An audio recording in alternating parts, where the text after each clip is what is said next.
మాట్లాడాడు పోతలనాయుడు. అది బీజేపీ చేస్తున్న పని. నేను 3-4 నెలల నుంచి అడుగుతున్నా కదా, బండి సంజయ్ గారు, కిషన్ రెడ్డి గారు, మీకున్నటువంటి 8 మంది ఎంపీలు ఉన్నారు కదా, మీరు మమ్మల్ని కాదు, మీకు మీరు ఒక పని చేయండి. గతంలో 3-4 నెలల సార్లు నేను ప్రెస్ మీట్ పెట్టినా. ఐటీఐఆర్ గతంలో రాష్ట్ర విభజన టైంలో ఐటీఐఆర్ సోనియా గాంధీ, రాహుల్ గాంధీ, మన్మోహన్ సింగ్ గారు తెలంగాణ గడ్డకు సంబంధించి వారు మాకు మంజూరు ప్రక్రియలు మాకు ఇచ్చారు. బీజేపీ గవర్నమెంట్ మోడీ గారు వచ్చిన తర్వాత ఐటీఐఆర్ తెలంగాణకు క్యాన్సల్ చేశారు.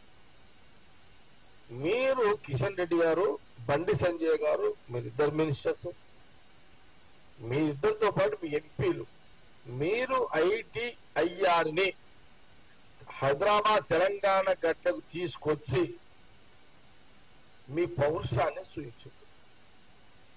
మీకు పౌరుషం ఉన్నదా?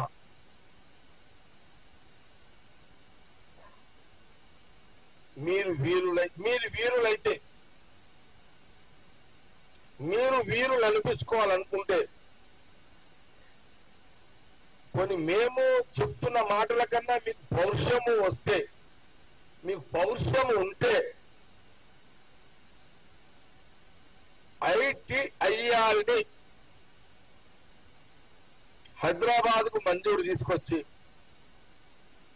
ప్రధానమంత్రి గారితో కొబ్బరికాయ కొట్టిపోయింది. ఇదొక్కటి మీరు చేయాలి. చేసిన తర్వాత మేము ఎట్లా స్పందిస్తామో మీరు చూడండి. ఎట్లా మా ముఖ్యమంత్రి రేవంత్ రెడ్డి గారు, కాంగ్రెస్ గవర్నమెంట్ మంత్రులు ఎన్ని మంచి పనులు చేసినా మీకు మమ్మల్ని మంచి పనులు చేస్తున్నారని చెప్పే ధైర్యము మీకు లేదు, ఆ శక్తి మీకు లేదు. కానీ ఐటీఐఆర్ ని మీరు తీసుకొచ్చి ప్రధానమంత్రి గారితో తెలంగాణ గడ్డ మీద హైదరాబాద్ లో కొబ్బరికాయ కొట్టిపోయి మా స్పందన ఏ రకంగా ఉంటుందనేది చూడండి. కాంగ్రెస్ పార్టీ, సీఎం రేవంత్ రెడ్డి, మా మంత్రులకు, మా పార్టీకి, బీజేపీ తెలంగాణ ప్రాంతం బీజేపీ నాయకులకు మరిద్దరి మధ్యలో ఇది ఛాలెంజ్ అనుకుంటుంది. చలో, ఈ ఛాలెంజ్ కి మీరు సిద్ధం కండి. మనమిద్దరం ఇక్కడ పోటీ పడదాం. మిమ్మల్ని 2, 3, 10 అడుగుతలేము. ఇక ఐటీఐఆర్ ని హైదరాబాద్ మోడీ గారిని తీసుకొచ్చి కొబ్బరికాయ కొట్టేయండి, మంజూరు చేసి.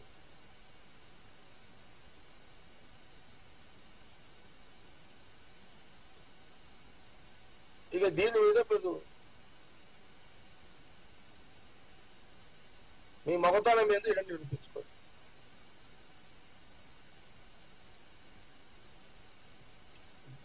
గాలి మాటలు మాట్లాడతారు, పనికొచ్చే ముచ్చట్లు చెప్పండి.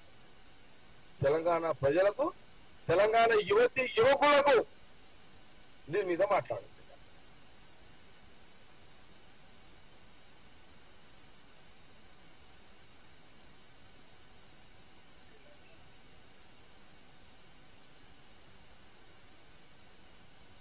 నా ప్రెస్ మీట్ అయిపోయింది.